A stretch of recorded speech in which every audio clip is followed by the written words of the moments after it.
Welcome back to Sitting Under Trees Reading Books. I'm Amy, and I am so glad you've joined me today. We are going to read Woodpile, written and illustrated by Peter Parnall, and I am here at Prairie Loft, sitting not only under a tree, but under a shelter that kids have built here. You can see my shelter, and I've done that so that I'm where it's a little bit shady and easier to see the book. So we're going to read Woodpile. This is one of my favorite all-time books, and I hope you enjoy it as much as I do. My woodpile waits for frosty days, days when leaves turn red and gold, when green is just a memory and a wood stove warms my bones. I see it there beyond my door, maple, oak, birch, and ash, woven into a wooden world. Apple, too. Small pieces cut from a limb that fell from a tree, planted by a soldier from the Civil War. He ate an apple from that gnarly old tree. And so did I, just last fall. There's that woodpile. This woodpile was made from the leftover tops of trees whose straight trunk wood was used for other things. It was cut, split, and stacked on ground that has held a woodpile for 7 generations. Oak was cut for new ribs on an old fishing schooner. Ash gave me strips for a new canoe, and some birch went north and became tongue depressors so you can say, ah. There is even poplar, 2 large pointed logs I found cut by a beaver, logs too large for him to move. Most woodpiles are made of wood, if you think of them that way. Mine is the spaces between, the aisles and runways that are a world for many creatures, soft and warm. And cold. Look, there's some creatures there. This shelter that I'm sitting there in has also been home for creatures, just like some of those. Beneath the pile, the dirt is packed hard as pavement, yet worm tunnels easily. Not Mole. When his path wandered to the woodpile's base, he burrowed to a solid dead end under a cherry log, cut from a tree that I made into a table for flowers. Daisies, mostly. Over Mole's head, deep in a hollow beech log, Mouse arranges a nest of dried, soft treasures she has found on her nightly journeys. Her log came from a tree by the creek where wood ducks nest in beeches too old and hollow to withstand a winter's storm. When one does fall, Skunk finds shelter within its bones. Weasel darts nervously near Mouse's log, hunting.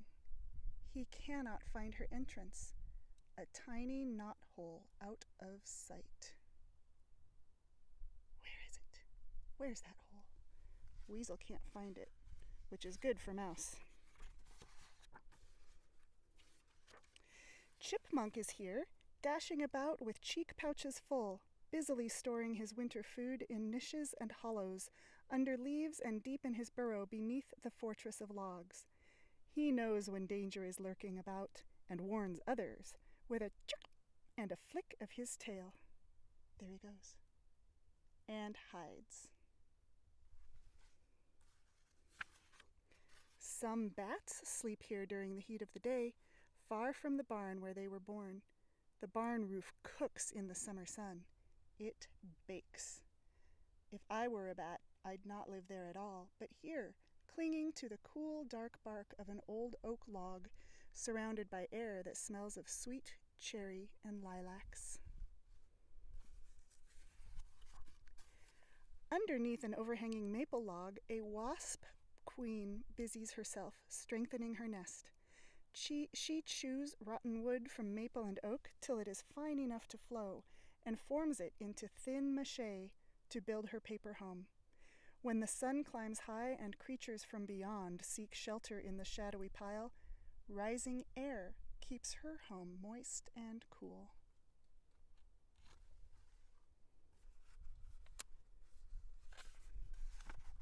Oops. Oh, you saw the next page. I gave you a sneak peek. In the narrow spaces between each row of crisscrossed chunks, Spiders live and weave their webs to catch whoever dares fly into the shadowy alleys of wood. When sun moves low, mosquito, moth, and flies of all kinds challenge the maze of sticky traps. Mosquito senses the warmth of mouse, and in her haste falls prey to spider's threaded puzzle. Moth flutters by.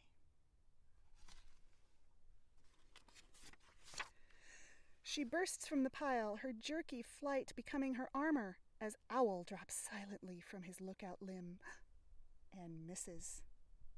For 1 hour a day during 1 week each year, Screech Owl calls this his hunting ground. He sits just overhead on a maple limb, round gold eyes riveted to his wooden pantry. Many creatures could fall prey, like frogs and mice, but he likes moths, big white moths.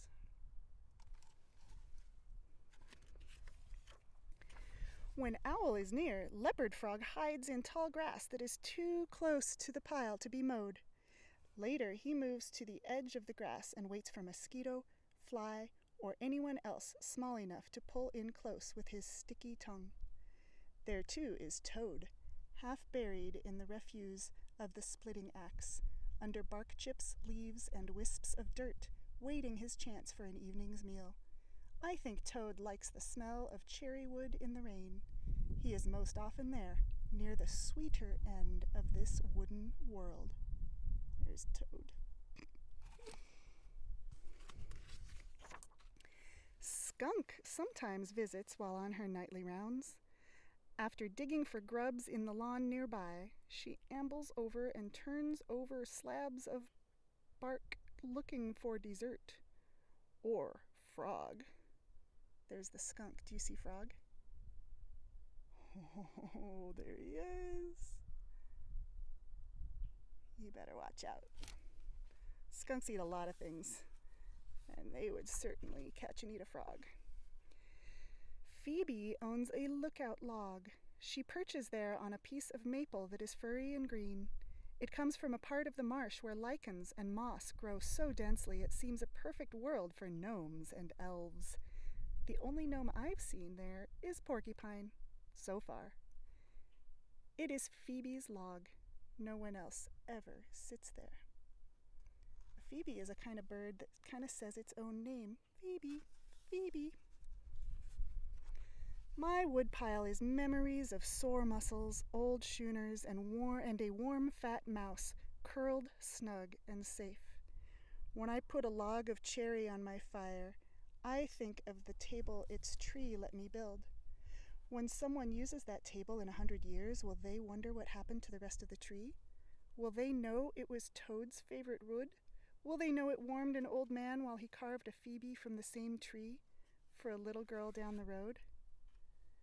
Maybe that little bird will help whoever holds it in their hands be a part of old schooners, cozy mice, owls, toads, and an old pile of wood. And me. The end. That was Woodpile, written and illustrated by Peter Parnall. And I am so thrilled that you joined me today to sit under a tree and read a book.